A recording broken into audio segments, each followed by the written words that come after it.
ko damajira la ya aw silamɛ jamakulu n'a y'a sɔrɔ k'a fɔ ko sunkalo banna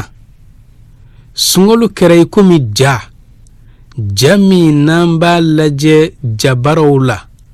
i b'i sigi k'a lajɛ sanga ni a bɛ ban a tɔ foyi tɛ to yen tugun fɔ n'a kɛra min bɛ i hakili la o kuma sunkalo banna o cogo la sunkalo tɔ min bɛ yen dɔrɔn de an bɛ miiri a la nin don in sun gɛlɛyara ne ma nin don in a kɛra tan nin don in a kɛra tan o kuma o imajiw o hakilinaw de bɛ an kun na o kuma sunkalo yɛrɛ kɔni o taara n'a y'a sɔrɔ k'a fɔ anw kɛlen don ka tigɛnkan de kɛ k'a fɔ ko sunkalo in bannen an bɛ segin ka na an ka farati baaraw ma an bɛ segin ka kuntala surunya kɛ an ka ala batow la an kun kɛlen don ka minnu kɛrɛnkɛrɛn sunkalo kɔnɔ ni ka kuntala surunya kɛ o la seli kalo in kɔnɔna na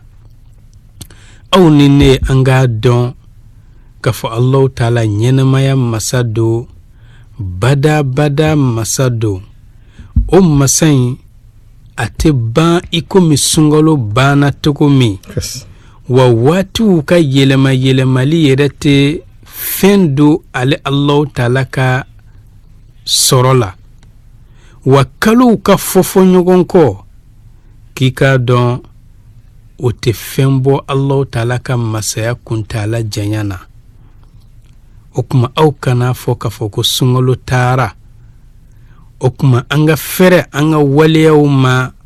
san kalo tɔ 11 kɔnɔna na i k'a dɔn ko nin ye maa hakili lafolenw ka baara ye ka Allahu taala bato kalo 1 ka ala kota kalo 11 ko maa hakili lafolenw ka baara nin ye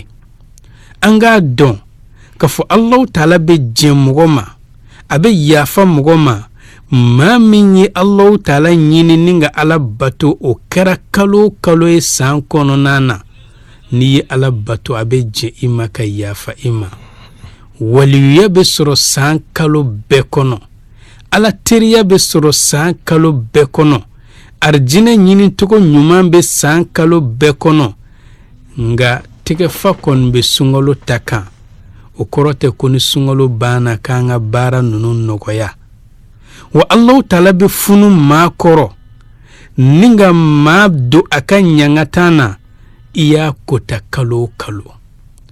k'a fɔ n'i ye ala kota sunkalo dɔrɔn de la k'a b'i lajaba la san kalo n'i ye ala kota a bɛ ala funu a bɛ Allahu taala ka ɲangata wajibiya i kan nka tɛgɛfa kɔni bɛ sunkalo ta kan o de la ya aw silamɛ jamakulu an lamɛnli jamakulu minnu tulo bɛ an na minnu tulo tɛ an na an baden silamɛ jamakulu bɛɛ lajɛlen anw ye e seereya ni ka i ye sunkalo in kɔnɔna na i kɛlen don k'i diɲɛ ko bɛɛ lajɛlen dabila ni k'i yɛrɛkun masurunya ka taa i dabama ma i tuubelen ka bɔ i ka wale cɛjugu bɛɛ lajɛlen na i kɛlen k'i yɛrɛkun saniya ka bɔ junubu nɔgɔ bɛɛ lajɛlen na i kɛlen ka Allahu taala ka hinɛ nege minɛ i bɛ ka girin Allahu taala ka sara nɔfɛ n'o ye barajiba ye i sirannen don Allahu taala ka ɲangata ɲɛ a n'a ka lajaba ɲɛ anw ye i b'o lahalaya in na sunkalo kɔnɔna na anw ye e ye sunkalo in kɔnɔna na e kɛlen don ka seli waati 5 matarafa a waati la ni seli fana ko Allahu akbar i bɛ girin k'i seliji ta ka misiriw magɛn lagansara b'a sɔrɔ seliji b'i la i sigilen kɔrɔtɔlen don ka lagansara kɔnɔ kabini tile bɛ jɛgɛn k'a bin kuma surunya na i b'i seliji ta ka suntigɛfɛnw labɛn ka waati kɔnɔ safo b'a sɔrɔ i bɛ ka girin ka taa nafila seliyɔrɔ la misiri la walima bɔlɔn kɔnɔna na walima kare dɔ kɔnɔ fajiri seli o b'a sɔrɔ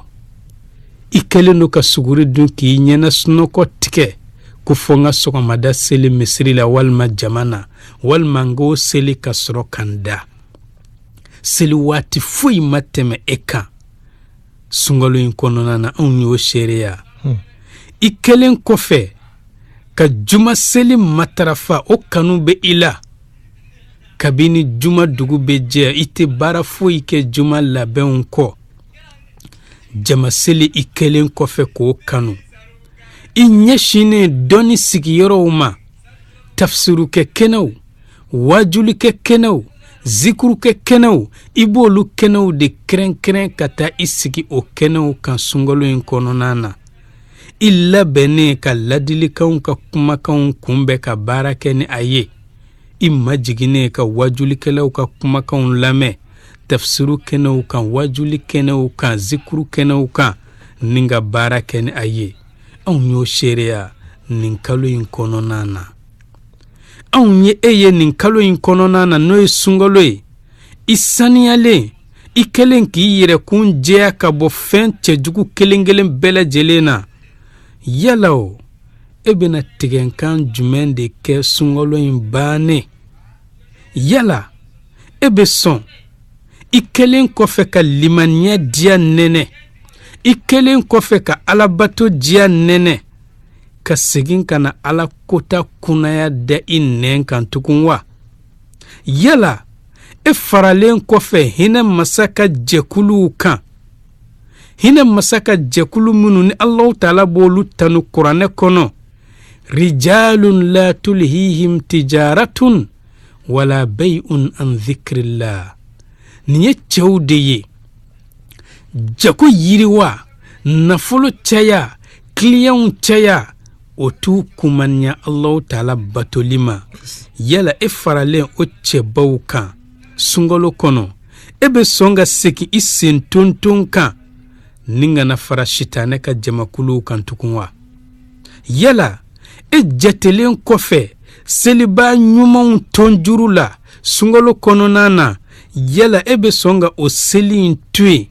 ni ka e jate seli tobaw fɛ ni ka sɔrɔ seli de diinɛ in yɛrɛ cɛkolo ye wa limaniya tamasiɲɛ fila t'a la ni seli tɛ yala a ka kan e ye wa n balimakɛ n balimamuso e faralen kɔfɛ alabato jɔnbaabaw ka jɛkulu la sunkalo in kɔnɔ e ka segin kana fara ala kotabilabaw ka jɛkulu kan sunkalo tɛmɛnen wa ni ka i fara maaw kan maa minnu n'olu kumaniyara ka bɔ Allahu Taala ka hinɛ ma ka sɔrɔ e kun farala Allahu Taala ka hinɛ jɔnw kan yala a ka kan e ye e kelen kɔfɛ sunkalo kɔnɔ maa ɲuman ye bɛɛ ko karisa ye funenseri ye bɛɛ ko karisa ye alaɲɛsiran jɔn ye bɛɛ ko karisa ye maa sanuman ye bɛɛ ko an kun t'a dɔn ko karisa bɛna kɛ tan bɛɛ ko a karisa kun ka ɲi nka dɔ farala a ka ɲumanya kan yala e bɛ sɔn ni mankutu ɲumanba ninnu ka fɔ e ma e ka tila ka na laban sunkalo bannen kɔfɛ ka kɛ maa jugujugu ye ka kɛ maa kaana gɛlɛn ye ka kɛ maa kunango ye ka kɛ fantanw ni yatimɛdenw ka nafolow tarakibaa ye wa yala a ka kan e ye wa e kelen kɔfɛ sunkalo kɔnɔ ala ka waliyu ye ala teri ye maaba ye mɛlɛkɛw yɛrɛ bɛ ka tamasiɲɛ kɛ ni maa min ye Allahu Taala kun bɛ ka waso ni e ye sunkalo kɔnɔna na yala o waso in kɔfɛ sunkalo bannen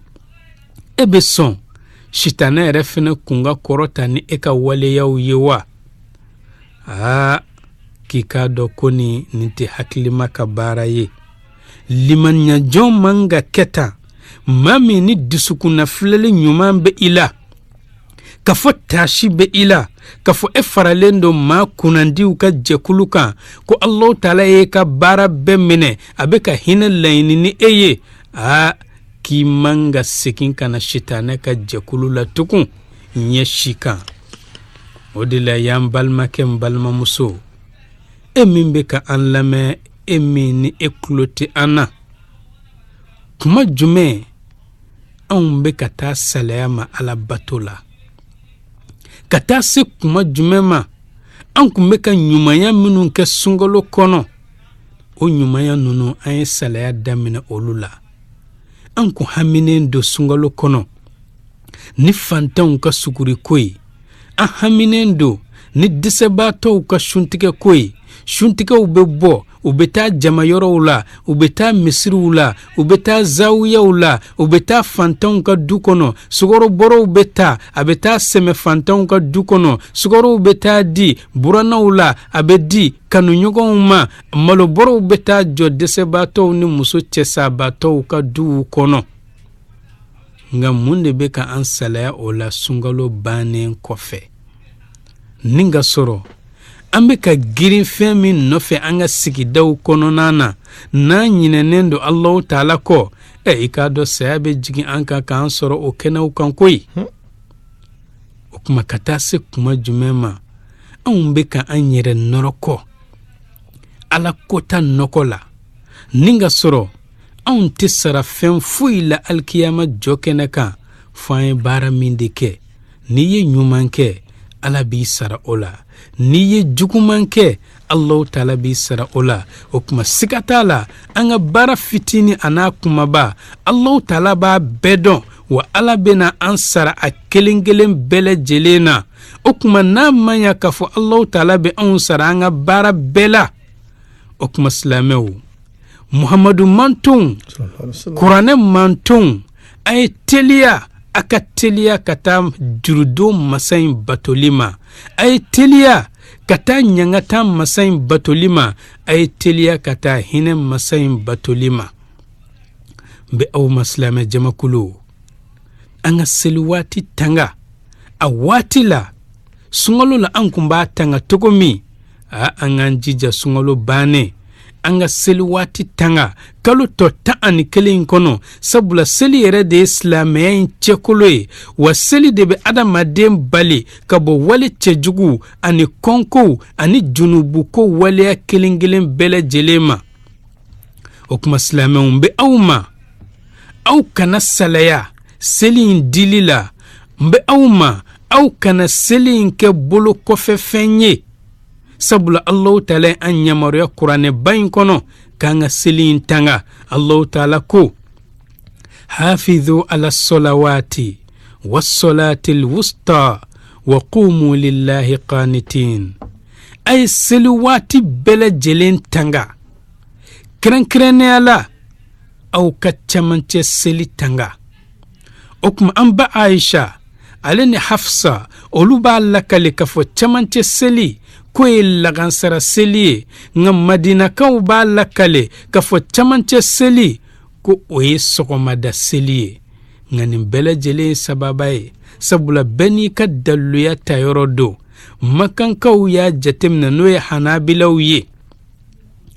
k'a fɔ lagansara de ye camancɛ seli ye sabula ni dugu jɛra an bɛ seli fɔlɔ min kɛ o ye sɔgɔmada ye seli fana bɛ da o kan lagansara bɛ camancɛ la fitiri ni safo o bɛ laban na nka madinakaw y'a yira ko sɔgɔmada de ye camancɛ seli ye ko sabula seli fana ni lagansara jɛlen don waati kelen na fitiri fana ni safo jɛlen don waati kelen na sɔgɔmada de b'a kelen na o kuma nin bɛɛ lajɛlen sababa ye n'i ye seli waati 5 in matarafa a waati la siga t'a la camancɛ seli o bɛ fara a kan o de la alakira b'a fɔ an ɲɛna sallallahu alayhi wa sallam a ko inna awwala ma yuhasabu alayhi al-abdu yawma al-qiyama fɛn fɔlɔ-fɔlɔ min bɛ yen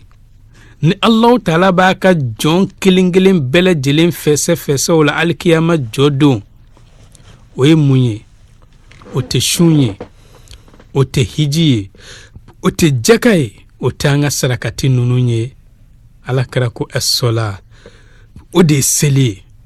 adamaden bɛ fɛsɛ-fɛsɛ fɛn fɔlɔ-fɔlɔ min na o de ye seli ye o kuma fa in salahat seli ni o lajɛra ni seli in ɲana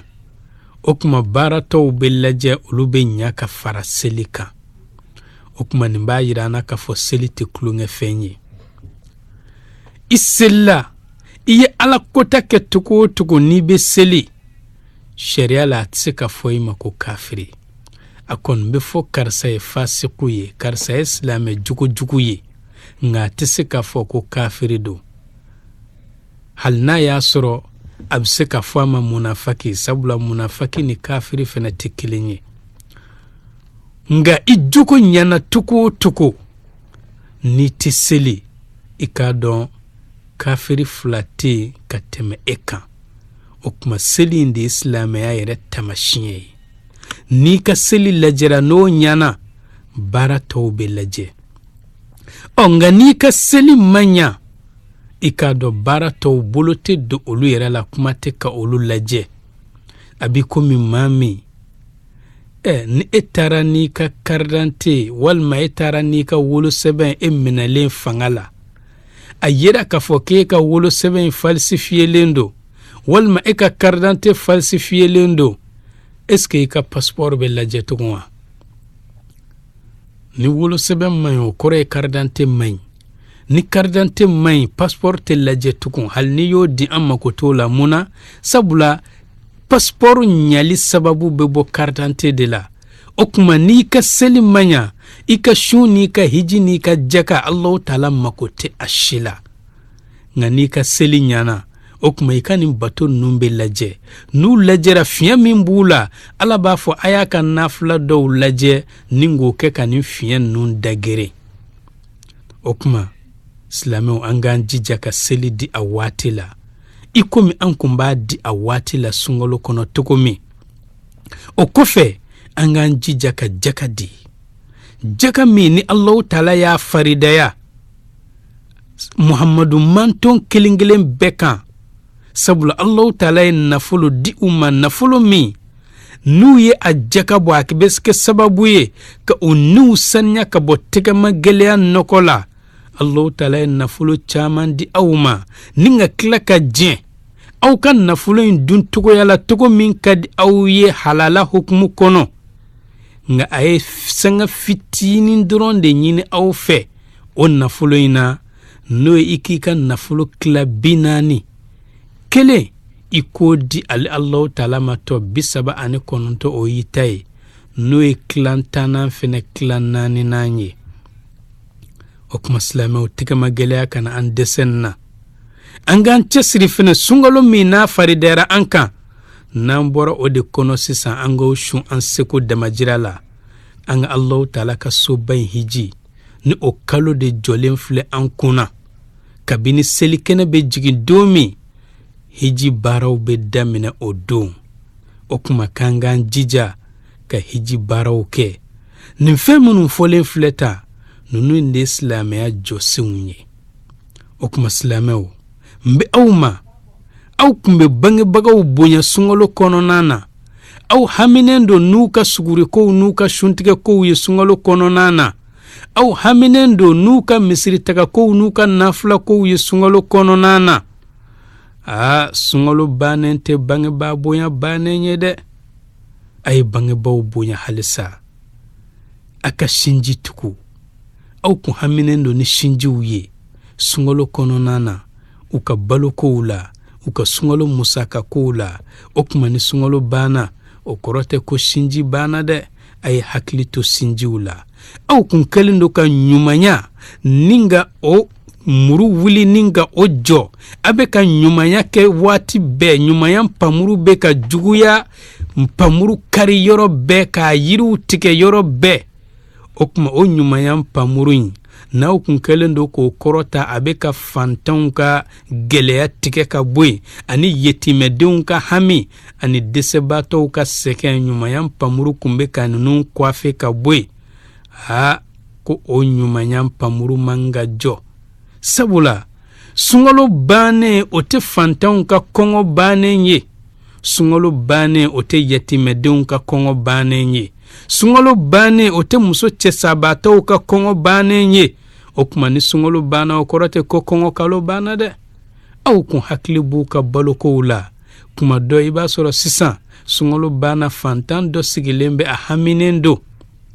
Hali daraka a ma sɔrɔ k'a di denbaya ma. Kuma tɛ tilela fana ko la. Surafana ko o garantilen tɛ. O kuma i hamina ni ninnu ye sunkalo kɔnɔ cogo min sunkalo bannen k'i hakili to u la.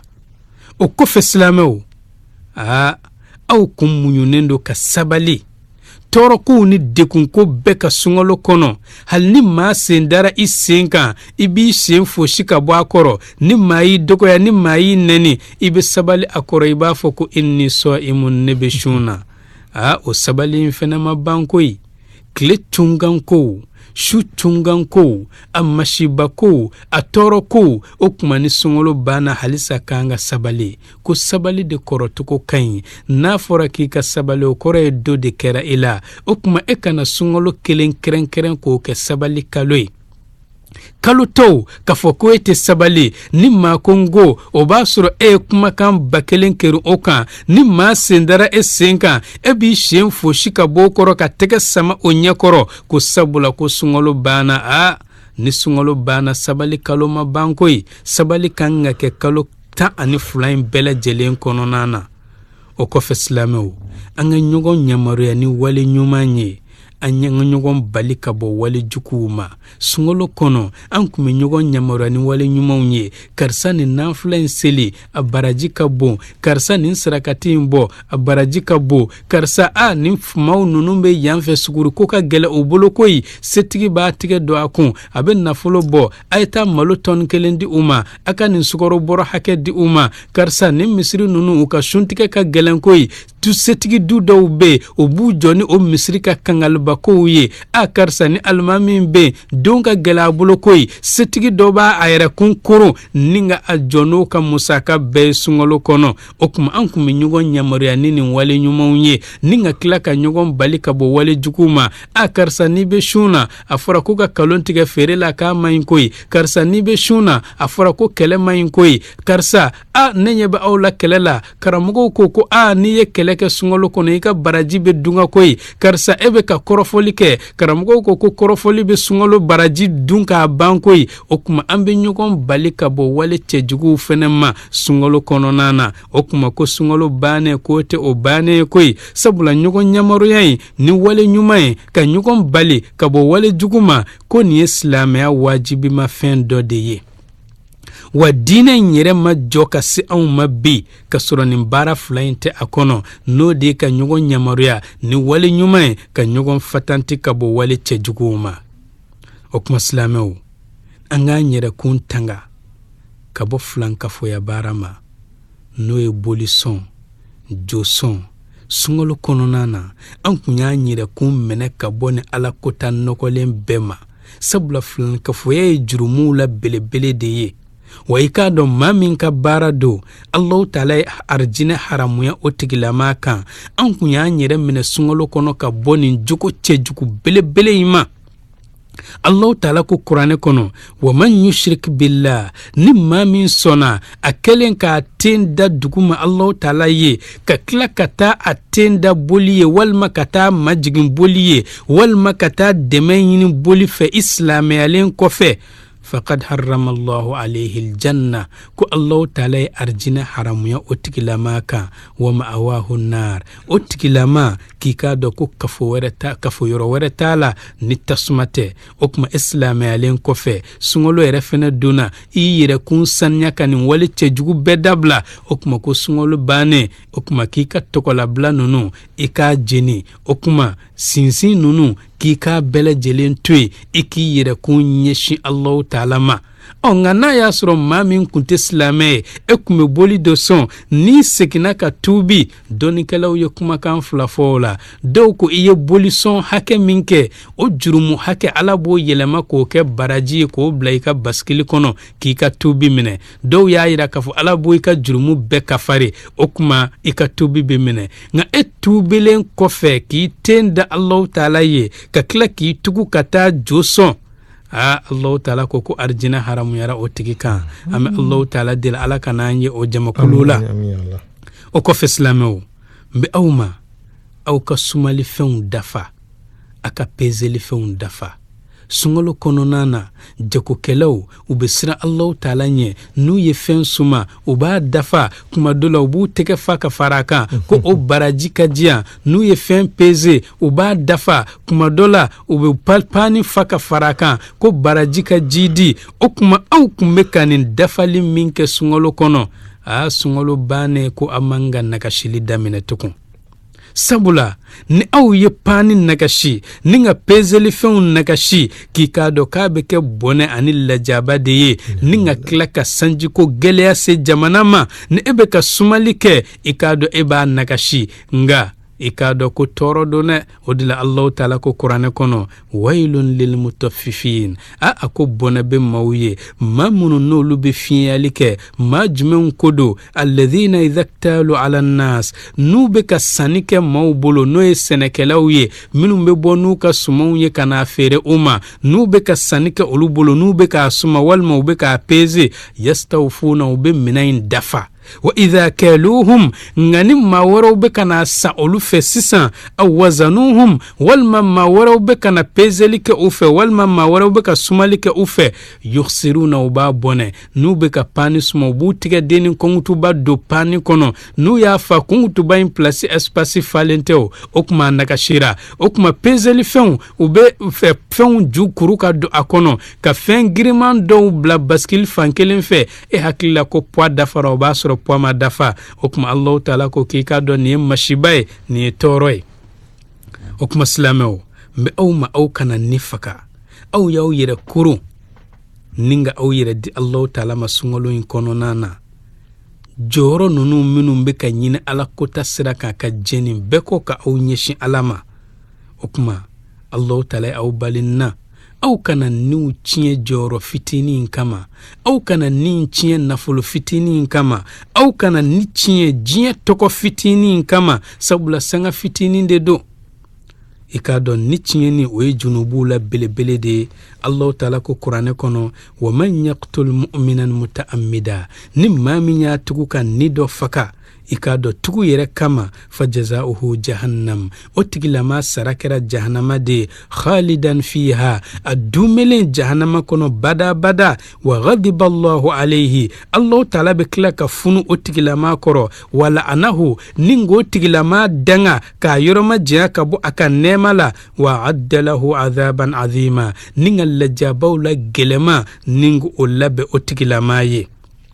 ودل على صلى الله عليه وسلم أقول زوال الدنيا بأسرها الله تعالى كجيه بلا جلين ولي كجيه بتوشي كبوي كجيه بجني كيكومي بكرنجي فين كتاناي أهوان عند الله كو أودي كانوكو الله تعالى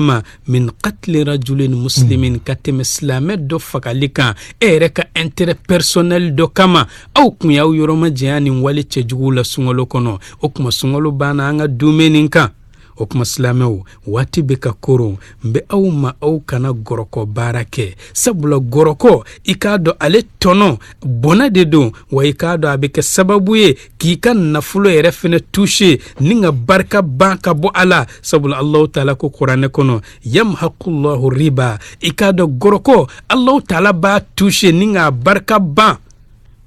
wa yurbi sadaqa nga au kumbesra katimunu bo sungolo kono ani sungolo tanala naumojo ko Allah taala bo jidi awye o kofe alakra ko sallallahu alayhi wa sallam riba ako goroko yerede ne yifun wa sab'una huba jurumun nonia bele bi ulum fla ani doni ne do ay saruha ako nga goroko nunu na fitini nde mithlu an yanki harrajul umma cheka ayre wolu bafuru ko de goroko la fitini ni bi wolum vlani kola okuma yala goroko drome kelembe tuko jume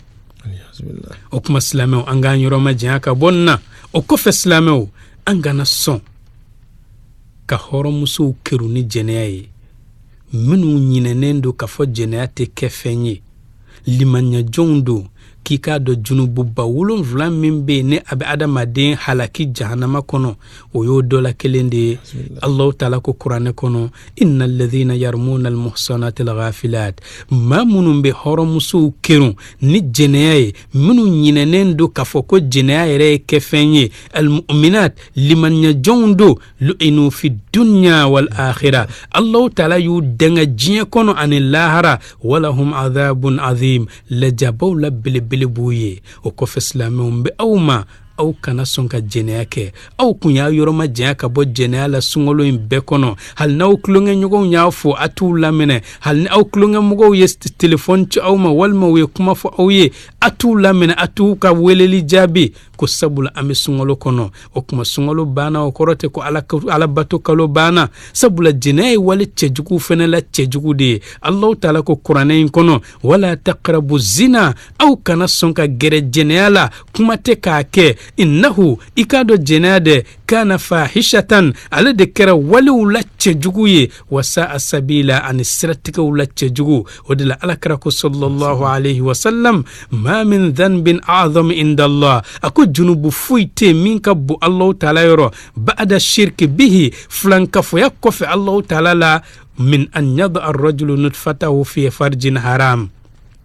cɛ ka allawa bila musoya kɔnɔ musoya min n'o ye haramu ye a ma k'i k'a dɔn ko junubu foyi tɛ min ka bon ka tɛmɛnin kan o tuma a bi komi an ka waati korona o tuma